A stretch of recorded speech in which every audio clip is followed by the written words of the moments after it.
राष्ट्रीय अध्यक्ष जी, ये बताइए 15 अगस्त का जो स्वतंत्र दिवस मनाया है आपने, और इसमें कई सारी बातें आपने अपने इस स्पीच में दी।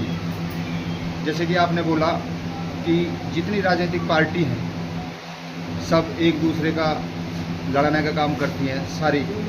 कहीं ऐसा तो नहीं कि एंटी करप्शन के जरिए, इस प्रोग्राम के जरिए आपकी पार्टी, आप अपनी एक पार्टी बनाकर जन्म ले रही हो चुनाव लड़ने को? सबसे पहले मैं अपने देशवासियों को स्वतंत्रता दिवस की हार्दिक शुभकामनाएं देना चाहता हूं। धन्यवाद। मैं राष्ट्रीय अध्यक्ष एमडी जमा चौधरी सभी देशवासियों को स्वतंत्रता दिवस की, आज़ादी के पर्व की हार्दिक शुभकामनाएं। और आपने जो सवाल किया है कि हम राजनीति के मामले, राजनीति के बारे में तो हम सोचते नहीं, ना हम कभी इस क्षेत्र में जाएंगे, क्योंकि ये राजनीति का जो स्तर है इतना गिर चुका है कि एक दूसरे का मान सम्मान भूल गए हैं। संसद तक पे भी हमले हो रहे हैं कि संसद तक के अंदर भी अभद्र व्यवहार किया जा रहा है। ये संसद में जितने भी बैठे हुए हैं ये लोग शिक्षा के कमी है, शिक्षा का अभाव है, जो एक दूसरे सांसद पे छीटाबाजी करते हैं, गंदी गंदी गाली गलौज करते हैं। अध्यक्ष का सम्मान नहीं हो रहा है, संसद के अंदर सम्मान नहीं हो रहा है, राज्यसभा के अंदर सम्मान नहीं हो रहा है, तो आखिरकार ये देश जा किस तरफ रहा है? तो ये हम राजनीति से, तो हम राजनीतिक लोगों से तो ये, क्योंकि इनकी बागडोर, सारे देश की जो बागडोर है, सारी विकास की जो बागडोर है वो इन्हीं के हाथ में है। तो इसलिए हमने ये कहा कि सभी हम आपस में जो है भाईचारा बनाकर रखेंगे। सब आम हिंदुस्तानी, कोई भी नागरिक, कोई भी देश का आदमी किसी भी के तरह के बहकावे में नहीं आएगा किसी राजनेता के। तो आपकी नज़र में कौन सी ऐसी पार्टी है जो देश को सही चला सके, बंटवारा ना करे, आपस में भेदभाव ना रखे? ये ऐसी कौन सी बात नहीं है कि सभी सांसद या सभी विधायक खराब हैं, ठीक है। कुछ लोग ऐसे चुनिंदा लोग हैं जो माहौल ख़राब कर रहे हैं देश का। उन पर लगाम लगाएं, सरकार लगाम लगाए, प्रधानमंत्री जी लगाम लगाएं, इस पर मुख्यमंत्री जी लगाम लगाएं अपने नेताओं पे और सभी पे। और जो पार्टी के अध्यक्ष हैं वो अपने अपनी टीम के जो विधायक हैं, जीते हुए हारे हुए जो भी हैं या सांसद हैं, सभी पे अपने लगाम लगाएं और इस तरह के भाषण पर रोक लगाएं। इससे देश का जो है खतरा हो जाता है और देश में जो है एक आपसी झगड़े का रास्ता निकल जाता है। जैसे कि आपने सभी राजनीतिक दल पार्टियों पर हमला बोला, लेकिन इसके साथ साथ जैसे आपने बड़ी बात करी, देश के बारे में बात करी, तो इसके अलावा विदेश की भी बात अगर हो जाए तो कैसा रहेगा? जी, विदेश तो हमसे, देखिए, जब हमारा देश आज़ाद हुआ था उससे भी कुछ ऐसे देश हैं जो कई साल बाद हमसे आज़ाद हुए थे और वो आज विकसित हैं, और हमारा देश आज भी विकासशील है। हम लोग तरक्की नहीं कर पा रहे हैं। सिर्फ रीज़न ये है कि धार्मिक झगड़ा, और कोई वजह नहीं है। धार्मिक झगड़ा और नेताओं की क्या है, नेताओं की, इनके मंत्रियों की, सांसदों की, विधायकों की, सबकी जो है झोलियाँ भरी हुई हैं, और एक आम नागरिक गरीब है, फकीर है, रोड पर धरने देने के लिए रह गया क्या आम नागरिक? इजराइल का झगड़ा चल रहा है और चला था, काफ़ी दिन हो गए, काफ़ी समय होगा। प्रधानमंत्री जी ने हस्तक्षेप करा था, इंटरफेयर करा था। बांग्लादेश में क्यों नहीं? क्या कहेंगे इसके बारे में? बांग्लादेश के अंदर अभी कोई इस तरह का कोई मामला नहीं आया। हमले हो रहे हैं, वो राजनीतिक हमले हैं और राजनीतिक पार्टियों के लोगों पे ही हमले किए जा रहे हैं, ना कि वहाँ के आम नागरिक पर, जहाँ तक मेरा मानना है। बाकी जो है अभी इसमें सरकार अभी डिसीजन लेने वाली है और सरकार लगी हुई है, आर्मी लगी हुई है हमारी, और हमारे जो जनरल साहब हैं, जो आर्मी के चीफ हैं, वो सब इसमें लगे हुए हैं और पूरी जो है हमारी सरकार नज़र बनाए हुए है वहाँ। ऐसा कुछ नहीं है।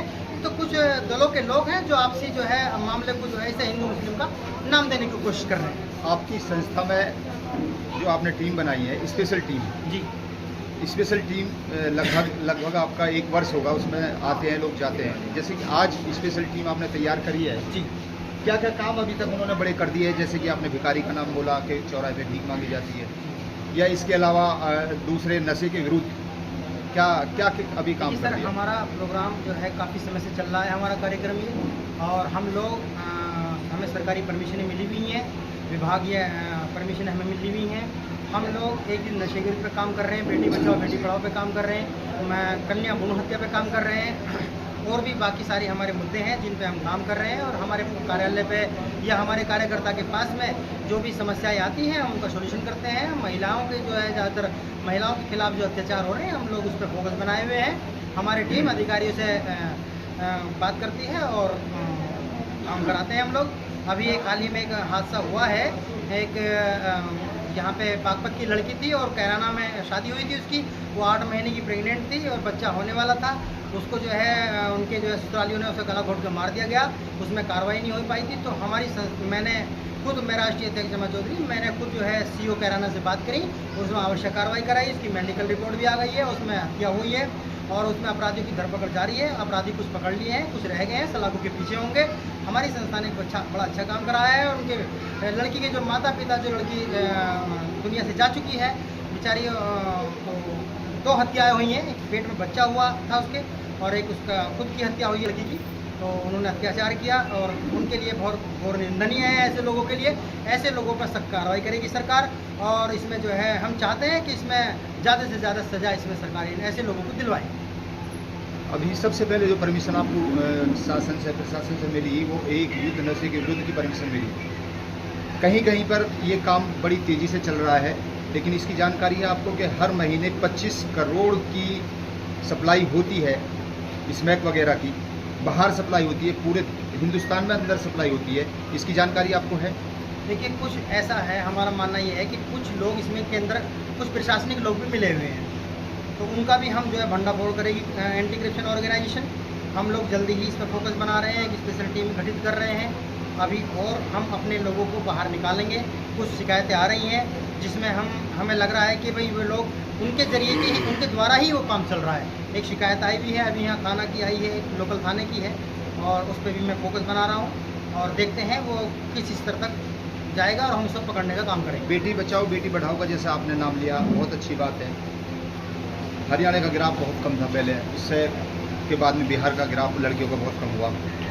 यूपी में हरियाणा की टीम छापे मार रही है, कहाँ आपका काम दिखाई दे रहा है, कहाँ आपकी टीम का काम दिखाई दे रहा है बेटी बचाओ बेटी बढ़ाओ का? क्योंकि हरियाणा की टीम यहाँ काम कर रही है, यहाँ की टीम काम नहीं कर रही। कहाँ है आपके लोग? अभी हमारा नया संगठन है और लगभग 3.5 साल हमारे संगठन को हो गए हैं। संगठन हमारा धीरे धीरे प्रगति पे है।